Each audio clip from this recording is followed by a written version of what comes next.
जैसे कि हम सब जानते हैं कि कुछ दिनों पहले ही तिरुपति बालाजी मंदिर का उद्घाटन किया गया था और उद्घाटन होने के बाद ही जो मंदिर के कपाट हैं वो श्रद्धालुओं के लिए खोल दिए गए थे और अब श्रद्धालुओं की संख्या जो है यहाँ पे वो दिन प्रतिदिन बढ़ती जा रही है।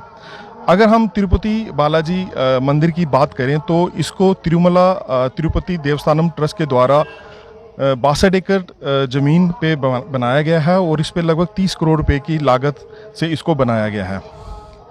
ये जो मंदिर है ये बहुत ही सुंदर है। यहाँ पे आके बहुत ही शांति और सुकून का अनुभव होता है।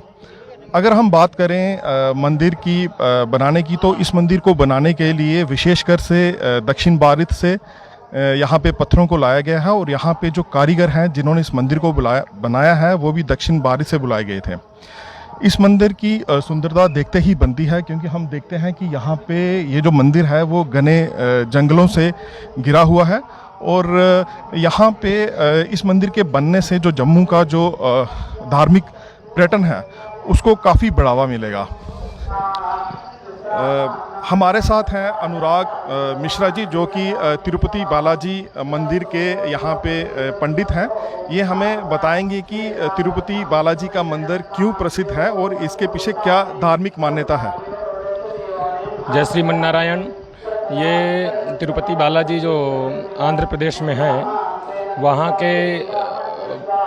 के अनुसार ही ये चल रहा है और इनका धार्मिक मान्यता ये है कि ये स्वयं भगवान विष्णु के कलयुग के प्रतिरूप हैं श्री वेंकटेश स्वामी जी और ये वहाँ पर अवतार हुआ था इनका वहाँ पर आंध्र प्रदेश में और जो वहाँ की जो मूर्ति है वो स्वयंभू है अपने आप मतलब वो हुई थी और जो वहाँ की प्रथाएं हैं भगवान वेंकटेश जो लगता है तिलक या जो भी है ये एक ध्यान मुद्रा में बैठे हुए थे और इनके ऊपर चींटियों का जो मिट्टी से वो बन जाता है बाम्बी वो पूरा बंद हो गया था और इनके ऊपर आकर के पर डे गाय आके दुग्ध करती थी अपने आप। तो जो गाय वाला था वो आकर के इनको अपनी गाय को ही वो हत्या कर दिया था। तो भगवान वेंकटेश को भी चोट लगी थी। जब वो गाय को चोट लगी तो इनके भी चोट आई थी तो इनके बाल उतर गए थे और तब इनकी माता ने इनको बाल अपने अर्पण कर दिए थे इनको। तो इनकी धार्मिक मान्यता वहीं से है कि इनको बाल भी अर्पण किए जाते हैं वहाँ के अनुसार और क्योंकि इनकी माता जी ने अर्पण किए थे बाल तो इनको भी सब लोग जो भी है श्रद्धालु वो अर्पण करते हैं।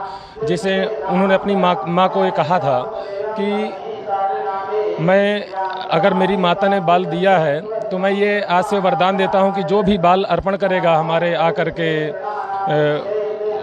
यहाँ पर स्थान पर वो उनकी हर एक मनोकामनाएं पूर्ण होंगी और ये एक भगवान विष्णु के प्रतिरूप है।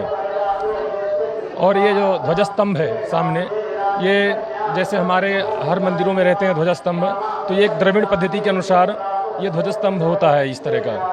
और जैसे कि आप देख रहे हैं सामने इधर साइड में तो ये सामने वेंकटेश भगवान है और इधर साइड में पद्मावती महालक्ष्मी जी हैं।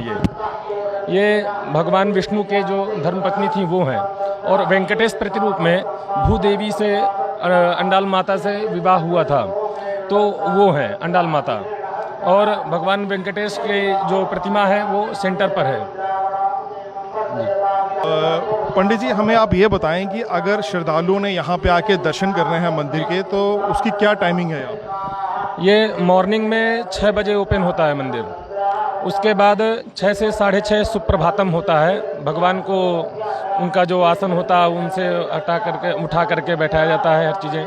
तो 6:30 बजे से और 8 बजे तक ओपनिंग है, सर्वदर्शनम होता है। उसके बाद 8 से 9 बजे के बीच में उनका जो पाठ होता है और पूजन पाठ चलता है भगवान का और अर्चन वर्चन होता है। उसके बाद 9 बजे से फिर 12 बजे तक सर्वदर्शनम है, सब लोग दर्शन कर सकते हैं।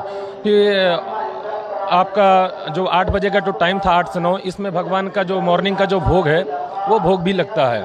इसीलिए उस समय थोड़ा सा क्लोज रहता है 1 घंटे के लिए।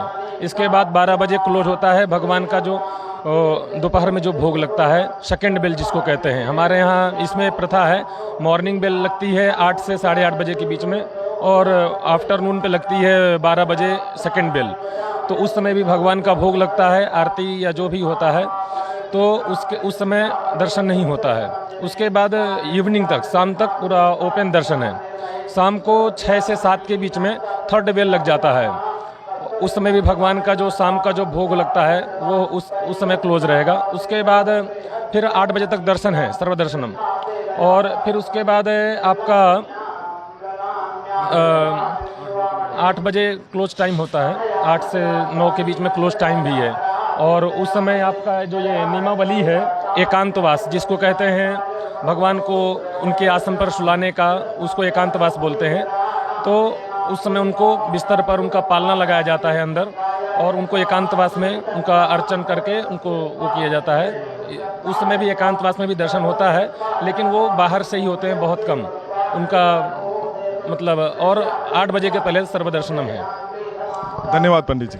जम्मू में तिरुपति बालाजी का मंदिर खुलने से जो धार्मिक पर्यटन है उसको काफ़ी बढ़ावा मिलेगा, क्योंकि हर साल लाखों की तादाद में जो लोग हैं वो वैष्णो माता के दर्शन के लिए आते हैं, और अब वो इस मंदिर में भी भगवान तिरुपति बालाजी के दर्शन के लिए आएंगे।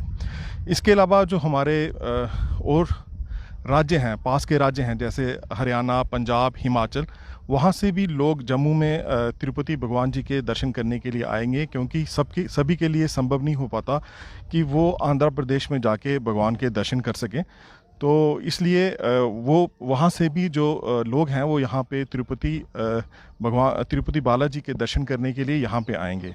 इससे जो है, जो यहाँ की स्थानीय जो अर्थव्यवस्था है उसको भी बढ़ावा मिलेगा। यहाँ के जो लोकल लोग हैं उनको रोज़गार मिलेंगे, और यहाँ की जो हमारे जम्मू कश्मीर की जो अर्थव्यवस्था है उसमें काफ़ी सुधार होगा।